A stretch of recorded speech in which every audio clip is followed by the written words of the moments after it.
The Forgotten Genocide, the story of the Assyrian tragedy. Imagine a land where civilizations were born. A land that gave us writing, cities, kings, and empires. The land of Assyria, the beating heart of ancient Mesopotamia. Now, fast forward thousands of years.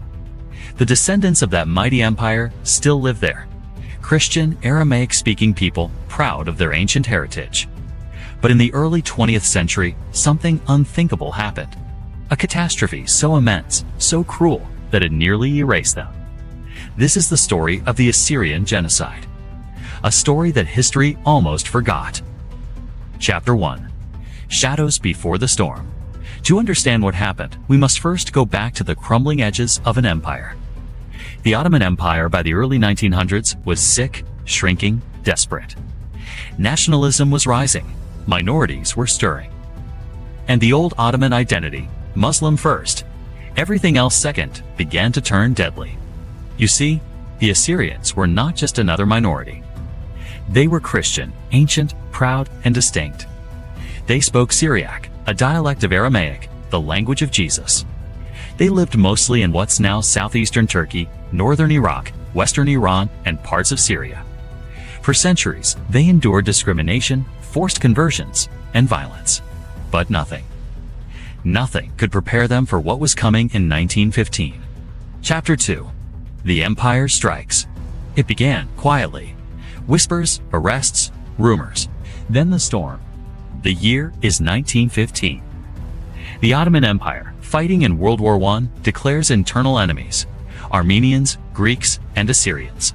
To the government, they're traitors, collaborators with Russia, Britain, the West. In reality, they were scapegoats. Enter the Young Turks, a group of nationalists who believed that to save their empire, they must purify it. Make it Turkish, make it Muslim. The result: mass deletion, a campaign of annihilation. We all know the Armenian genocide, over 1 million Armenians slaughtered.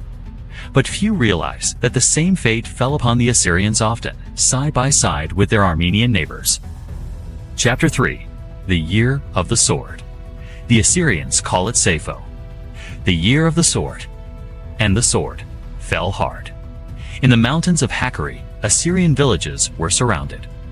Men were dragged out, tied, shot, or beheaded. Priests were executed before their congregations. Churches, some over 1,000 years old, were looted and burned. In Urmi, Tur, Abdin, Van, and Sirte, the same pattern unfolded. Ottoman soldiers, Kurdish tribes, and local militias unleashed terror, deleting men, enslaving women, and scattering children. Stop and think. These were not armies fighting other armies. These were civilians, farmers, shepherds, mothers, and priests. Imagine the chaos. Imagine your village burning behind you as you run into the mountains, your children crying, your world collapsing. Eyewitnesses tell of rivers running red, bodies filling valleys, entire villages wiped from the map. It wasn't random violence, it was systematic. Orders were given, lists were made, death marches organized. For a cry in the wilderness, some fought back. Oh yes, there was resistance. Enter Uga Petros, a charismatic Assyrian general, with a small force of volunteer fighters. He battled the Ottomans and their allies in a desperate attempt to protect his people. For a while, he succeeded driving enemy troops from Urmi and parts of Persia. But you see, courage has its limits against empire and betrayal. When the Russians withdrew from the region after their revolution in 1917, the Assyrians were left alone, exposed. The Ottomans and local militias descended again. Village after village was destroyed. Tens of thousands fled, walking barefoot across snow-covered mountains toward British lines in Iraq. Many never made it. Those who survived reached refugee camps in Bakuba and Habanaya, near Baghdad, broken, starving, homeless. Imagine that moment, the remnants of a 6,000-year-old people reduced to refugees on foreign soil. 5. Silence after the storm. When the guns of World War I finally fell silent in 1918, the world moved on. New nations were born. Borders were drawn. Empires collapsed, but for the Assyrians, there was no homeland. The peace conferences in Paris barely mentioned them. Promises made by the British of autonomy, of protection dissolved in political smoke. And so, the Assyrians were scattered. Some settled in Iraq, others in Syria, Iran, and beyond, still dreaming of safety, still haunted by loss. But the nightmare wasn't over. In 1933, in the newly formed Kingdom of Iraq, the Assyrians faced yet another massacre. Simul massacre. Thousands were deleted by Iraqi forces, men shot in ditches, women raped, villages burned. For the survivors of Saipho, it was a cruel echo of their past. Chapter 6. The Forgotten People. You see, the tragedy of the Assyrian genocide is not just in the number of lives lost, which is estimated to be between 250,000 and 300,000, but in the silence that followed. While the Armenian genocide gained international recognition, the Assyrian one faded into the shadows. No Nuremberg, no justice. No official apology for decades. Assyrians whispered their pain in exile in churches, in family stories, in songs. Grandmothers told children about the mountain escapes, the lost brothers, the burned icons. But the world did not listen. Stop and think, what does it mean to lose not only your people, but your place in history? Chapter 7. Echoes and Survival. And yet, the Assyrians survived. Against all odds, they rebuilt. They prayed in the same language spoken by Christ. They carried their crosses sometimes literally, across generations. From Iraq to Sweden, from Australia to the United States, the Assyrian diaspora grew. Their art, their music, their churches, each a heartbeat from an ancient world that refused to die. In recent years, recognition has slowly come. Parliaments in Sweden, Australia, the Netherlands, and others have acknowledged the Assyrian genocide alongside the Armenian and Greek ones.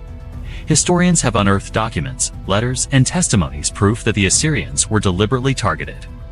But you see, recognition is not enough, because memory fades and silence eliminates truth. That's why we tell this story. 8. A legacy of faith and fire. The Assyrians were among the first to accept Christianity. Their ancestors built monasteries in mountains, carved crosses into stone, and sent missionaries as far as China and India. Their churches stood for centuries, symbols of faith, endurance, and identity. Saipho tried to destroy that. But faith is hard to destroy. Even in death marches, Assyrian priests led prayers. Even in exile, mothers taught their children the ancient language. Even in silence, they remembered. That's the legacy of Saipho, not just suffering, but survival. Not just grief, but grace. 9. The weight of memory. History often chooses who to remember. But sometimes, the forgotten demand to be heard. Every April 24th, the world remembers the Armenian genocide. But on August 7th, Assyrians around the globe commemorate Saipho, the Day of the Assyrian Martyrs. In villages across northern Iraq, in churches in California and Sweden, candles are lit. Names are read aloud, stories are told again, so they are never lost. Today, there's a growing movement. Young Assyrians, artists, filmmakers, scholars are reclaiming their history. So next time you hear about the great tragedies of the 20th century, remember this one too. The forgotten one, the one written in blood and silence, yet carried in the hearts of survivors. Thanks so much for watching all the way through. If you enjoyed this video, don't forget to smash that like button. It really helps the channel grow. Drop a comment below and let me know what you think or what topics you'd like to see next. Also remember, sip and subscribe. The button is down there, and ring the notification bell so you never miss out on new content. Stay awesome, stay hydrated, and I'll catch you in the next one.